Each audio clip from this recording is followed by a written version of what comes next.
உதவி செய்வாராக. இன்றைக்கு கர்த்தர் பேச இருக்கிறதான கர்த்தருடைய வார்த்தை என்னவென்று சொன்னால், நம்முடைய இருதயத்தை ஊற்றி ஜெபிப்பதனால் இருக்கிறதான மேன்மை. இருதயத்தை ஊற்றி ஜெபிக்கிறது. சில காரியங்கள் கர்த்தர் தந்த வார்த்தைகளின்படி பேச இருக்கிறேன். கர்த்தர் நம்மை தொடர்ந்து ஆசீர்வதிக்கவும் பயன்படுத்தவும் செய்வாராக. 1 சாமுவேலின் புஸ்தகம் 1ஆம் அதிகாரத்திலே அன்னாளின் சம்பவம் சொல்லப்பட்டிருக்கிறது. அன்னாள் குழந்தை இல்லாதவளாய் இருந்தாள். அவளுடைய சக்களத்தி அவளை துன்புறுத்துகிறவளாக இருந்தாள். அவளிடத்திலே ஐக்கியமாயிருக்க முடியவில்லை.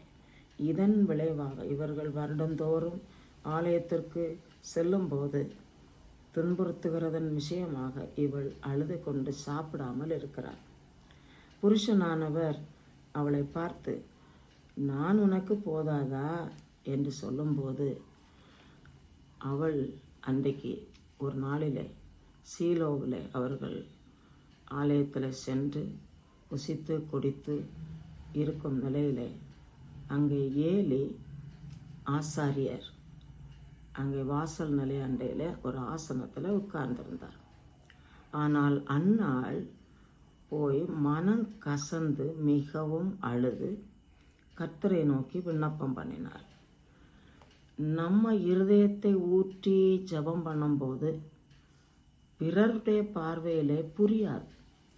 ஏனென்றால் நம்முடைய இருதயத்தின் வாஞ்சையையும் ஏக்கத்தையும் அறிகிற கர்த்தர் ஒருவர் தான். யாரும் நம்ம என்ன சூழ்நிலையில் இருக்கிறோம் என்பது தெரியாது. ஆனால் அதை நாம் பார்க்க வேண்டிய அவசியமில்லை.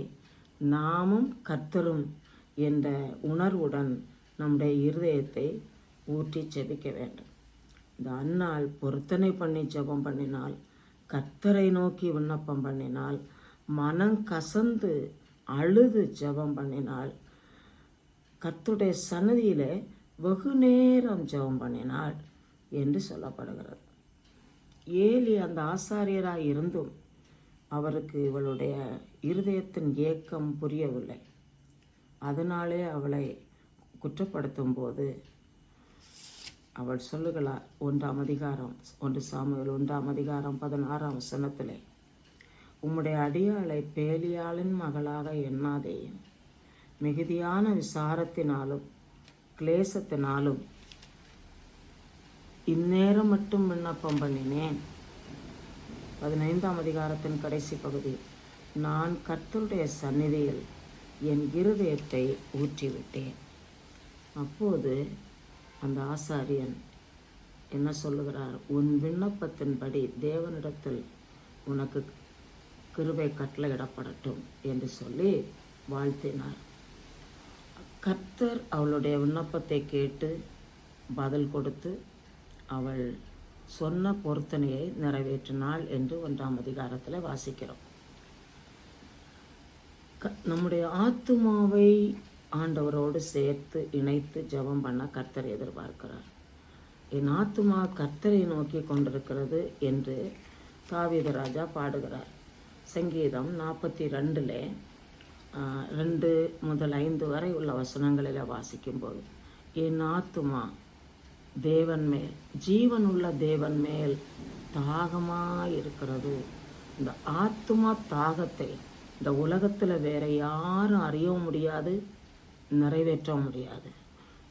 நானும் என் இயேசுவும், நாமும் நமது இயேசுவும் அந்த தொடர்பில் அவரிடத்தில் இருதயத்தை ஊற்றும் போது இருதயத்தின் வேண்டுதல்களுக்கு இரக்கம் செய்கிற கர்த்தர் நம்மோடு கூட இருக்கிறார்.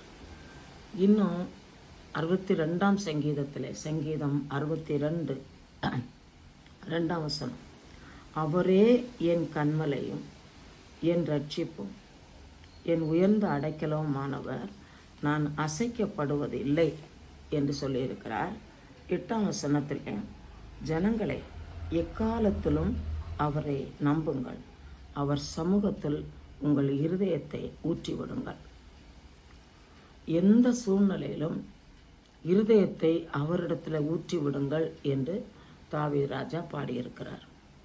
இருதயத்தை ஊற்றி ஜெபிக்கதன் மேன்மை மிக விலையேறப்பட்டது. இன்னும் அடுத்தபடியாக என்ன தியானிக்க இருக்கிறோம்? ஜனத்திற்காக இருதயத்தை ஊற்றி கண்ணீர் விடும்படிக்கு கர்த்தருடைய வசனம் சொல்லுகிறது. புலம்பலின் புஸ்தகம் 2ஆம் அதிகாரம், புலம்பலின் புஸ்தகம் 2ஆம் அதிகாரம் 18-19 வசனத்தை வாசிக்கிறேன். அவர்கள் இருதயம் ஆண்டவரை நோக்கி கூப்பிடுகிறது. சியோன் குமாரத்தியின் மதிலை இரவும் பகலும் நதி அவ்வளவு கண்ணீர் விடு, ஓய்ந்திராதே. உன் கண்ணின் கருப்பு விழி சும்மா இருக்க ஒட்டாதே. எழுந்திரு, ராஜாமத்திலே முதற் சாமத்திலே கூப்பிடு. ஆண்டவரின் சமூகத்தில் உன் இருதயத்தை தண்ணீரை போல ஊற்றிவிடு. எல்லா தெருக்களின் முனைகளிலும் பசியினால் மூர்ச்சித்து போகிற உன் குழந்தைகளின் பிராணனுக்காக உன் கைகளை அவரிடத்திற்கு ஏறடு. இப்படி புலம்பல்ல எரேமியா தீர்க்கதரிசி புலம்பி ஜெபம் பண்ணியிருக்கிறார். இன்றைக்கு நம்முடைய சூழ்நிலை இந்தியா ஆனாலும் சரி, உலக நாடுகளில் ஆனாலும் சரி, தேவனை விட்டு தூரம் போய் தங்கள் சுய வழிகளிலே வாழ்ந்து தேவனுக்கு பிரியமற்ற வாழ்க்கையில் வாழுகிறதுனாலே நாம் அறிகிற அனைத்து காரியங்களும் கொடூரமாக இருக்கு. விபத்துகள், படிப்பு, மாணவர்கள் படிக்காமை இஷ்டத்திற்கு வாழுகிறது. இப்படி பயங்கரமான நிலைகளில், அதுபோல் அரசியல் காரியங்கள், தேவனுக்கு பிரியமற்ற காரியங்கள், கர்த்தருடைய சுவிசேஷ பிரபல்யத்துக்கு மாறான செயல்கள், இவையெல்லாம் வருவதற்கு காரணம் தகுந்த நேரங்களில் தேவ பிள்ளைகள் விண்ணப்பம் பண்ணி கண்ணீர் விடாத அநேகர், எல்லாரையும் நான் சொல்லவில்லை, ஜெபிக்கிறவர்கள் இருக்கிறார்கள். ஆனால் கர்த்தர் எதிர்பார்க்கிறது அனைவரும் தேவ சமூகத்தில் ஒரு மனதோடு ஜெபம் பண்ண வேண்டும் என்று. இதே அதிகாரத்தில் ஏன் நம்ம கண்ணீரோடு ஜெபம் பண்ணணும், இருதயத்தை ஊற்றி ஜெபம் பண்ண வேண்டும் என்று சொல்லி புலம்பலின் புஸ்தகம் 2ஆம் அதிகாரம் 6 முதல் சில வசனங்களை வாசிக்கிறேன். தோட்டத்தின் வேலியை போல இருந்த தம்முடைய வேலியை பலவந்தமாய் பிடுங்கி போட்டார்.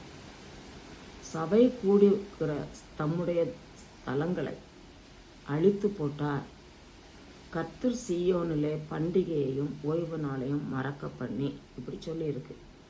இது ஏன் அப்படின்னு சொன்னால், தேவனுடைய காரியங்களிலே கவனம் செலுத்தாத தேவ மக்கள், கர்த்தருடைய கட்டளைகளின்படி வாழாத தேவ மக்கள், தேவ கோபம் வரும்போது அவரிடத்திலே நிற்க முடியாது.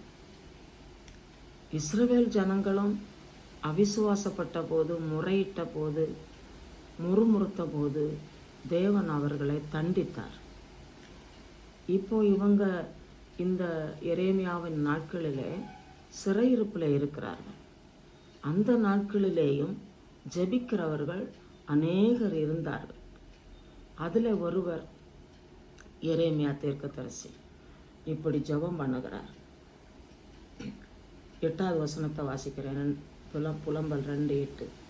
கர்த்தர் சீயோன் குமாரத்தின் அலங்கத்தை நிர்மூலமாக்க நினைத்தார், நூலை போட்டார், அழிக்காதபடி தம்முடைய கையை அவர் முடக்கி கொண்டதில்லை. அரணிப்பையும் அலங்கத்தையும் புலம்ப செய்தார், அவைகள் முற்றிலும் பலனற்று கிடக்கிறது. 9வது வசனத்தில் பிந்தின வசனத்தை வாசிக்கிறேன். அவன் ராஜாவும் அவன் பிரபுக்களும் புறஜாதியாருக்குள் இருக்கிறார்கள், வேதமும் இல்லை. அவன் தீர்க்கதரிசிகளுக்கு கர்த்தரால் தரிசனம் கிடைக்கிறதும் இல்லை. சீயோன் குமாரத்தியின் மூப்பர்கள் தரையில் உட்கார்ந்து மௌனமாய் இருக்கிறார்கள், தங்கள் தலைகளின் மேல் புழுதியை போட்டுக் கொள்ளுகிறார்கள், ரட்டு உடுத்தி இருக்கிறார்கள். எருசலேமின் கன்னியர்கள் தலை கவிழ்ந்து தரையை நோக்கி கொண்டிருக்கிறார்கள். என் ஜனமாகிய குமாரத்தியின் நொறுங்குதலை நிமித்தம் கண்ணீர் சொரிகிறதுனால் என் கண்கள் பூத்து போகிறது, என் குடல்கள் கொதிக்கிறது, என் ஈரல் இளகி தரையிலே வடிகிறது. குழந்தைகளும் பாலகரும் நகரத்தின் வீதிகளில் மூர்ச்சித்து கிடக்கிறார்கள். இப்படிப்பட்ட கொடூர நிலை மட்டுமல்ல, 2ஆம் அதிகாரம் 14ஆம் வசனத்தின் பிந்தின பகுதியை வாசிக்கிறேன். அவர்கள் உன் சிறையிருப்பை விளக்கும்படி உன் அக்கிரமத்தை எடுத்து காட்டாமல் அபத்தமானவைகளையும் கேடானவைகளையும் உனக்காக தரிசித்தார்கள். தீர்க்க தரிசிகள் என்ன செய்தாங்கன்னா, முகஸ்துதியாக மனுஷனுக்காக தேவனுக்கு அடுத்த காரியங்கள் ஈடுபடாதபடிக்கு சுயமாய் தீர்க்க தரிசனம் வைத்து இது கர்த்தர் உரைக்கிறார் என்று சொன்னார்கள். இப்படிப்பட்ட காரணங்களினாலே தேவ தண்டனைக்கு உட்படுத்தப்பட்டார்கள். எரேமியா கர்த்தரை நோக்கி கண்ணீர் வடித்து ஜெபம் பண்ணுகிறார். இருதயத்தை ஊற்றி ஜெபம் பண்ணுகிறார். அவர் ஜெபம் பண்ண ஜனங்களை அழைக்கிறார். இன்னும் ஏன் இருதயத்தை ஊற்றி ஜெபிக்க வேண்டும் என்று நெகேமியாவின் புஸ்தகத்திலே சில காரியங்களை நாம் தியானிப்போம். நெகேமியாவின் புஸ்தகம் 1ஆம் அதிகாரத்திலே, நெகேமியா 1ஆம் அதிகாரம் 2ஆம் வசனத்திலிருந்து வாசிக்கிறேன். என் சகோதரரில் ஒருவனாகிய ஆனானியும் வேறே சிலர் மனுஷரும் யூதாவிலிருந்து வந்தார்கள்.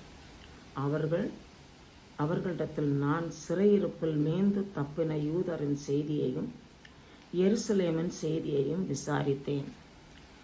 இந்த நெகேமியா சிறையிருப்பில் இருக்கிறார். இதே நாட்களில் எரேமியா போன்ற சிலர் எருசலேமில் விடப்பட்டிருக்கிறார்.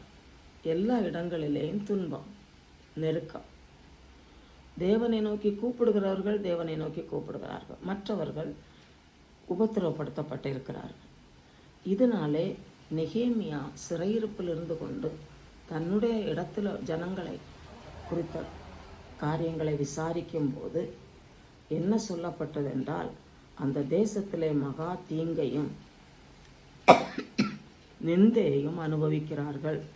எருசலேமின் அலங்கம் இடிபட்டதும் அதன் வாசல் அக்கினியால் சுட்டரிக்கப்பட்டதுமாய் கிடக்கிறது என்றார்கள். இந்த வார்த்தைகளை கேட்டபோது நான் உட்கார்ந்து அழுது சில நாளாய் துக்கித்து உபவாசித்து மன்றாடி பரலோகத்தின் தேவனை நோக்கி என்று சொல்லி அவர் பண்ணினதான ஜெபம் பிந்தின வசனங்களிலே சொல்லப்படுகிறது. எங்களுக்கு பதில் வேண்டும் என்று சொல்லி தேவ சமூகத்திலே ஜெபம் பண்ணார். இதன் விளைவாக 2ஆம் அதிகாரத்திலே ராஜாவின் கண்களிலே தேவன் தயவு கிடைக்க பண்ணி தேவையான அனைத்தையும் கொடுத்து அனுப்பி அலங்கம் கட்டினதாக பார்க்கிறோம். இதே போல ஆலயம் சுட்டரிக்கப்பட்ட நிலையில் இருந்த நாட்களிலே எஸ்ரா தேவனை நோக்கி உபவாசம் பண்ணி ஜெபம் பண்ணி தேவன் கோரேஸ் ராஜாவின் கண்களில் தயவு கிடைத்து ஆலயத்தை கட்டுவதற்குரிய வழிகளை ஏற்படுத்தினார். கர்த்தர் உன்னதமானவர், அவர் ஜீவிக்கிறவர். தம்முடைய ஜனங்கள் தமக்கு பிரியமானவைகளை செய்யாமல் தூரம் போனாலும் அவர்களை தேடிக்கொண்டே இருக்கிறார். யார் ஒருவர் தாகத்தோடு வாஞ்சையோடு வருவார்கள் என்று சொல்லி கேட்கிறார். அப்படி இருக்கும் நிலையிலே யார் ஜெபித்தாலும், யார் இருதயத்தை ஊற்றி கண்ணீர் சிந்தினாலும் அந்த கண்ணீருக்கு பதில் கிடைக்கிறது. தேவனுடைய வார்த்தைகள் மாறி போவதில்லை. தேவன் சொன்னவைகள் நிறைவேறாமற் போவதில்லை. மேசியா வருவார் என்று அறிவிக்கப்பட்டது. அதற்காகவும் அநேகர் ஊக்கமாய் ஜெபம் பண்ணி கொண்டிருந்தார்கள்.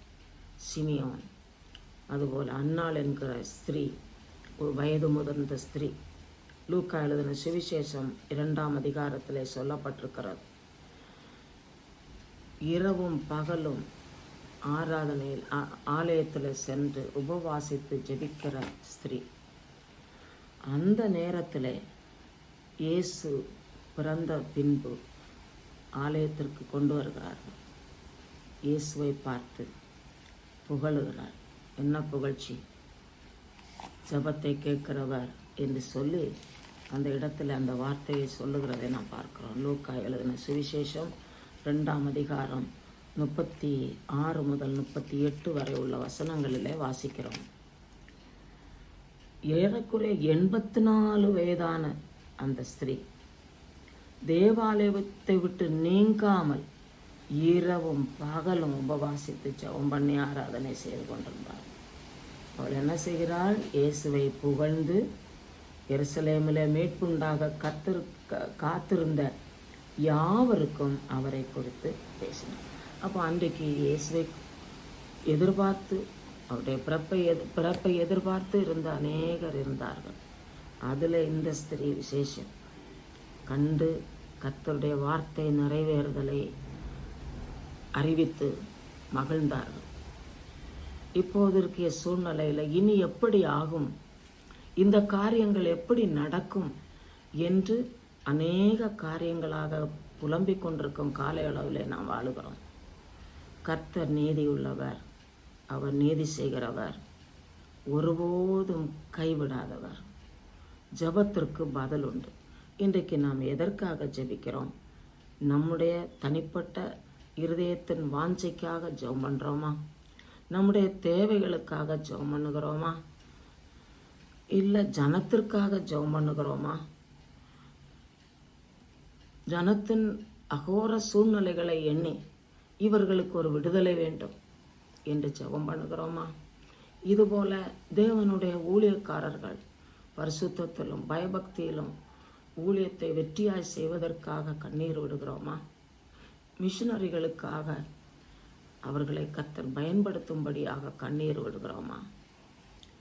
எந்த காரியத்திற்காக நாம் ஜெபித்து கொண்டிருந்தாலும் அந்த ஜெபத்திற்கு பதிலளிக்கிறவர் இன்றைக்கு நம்மோடு கூட இருக்கிறார். ஜெபம் பண்ணுவோம். அல்லேலூயா. கர்த்தர் நல்லவர்.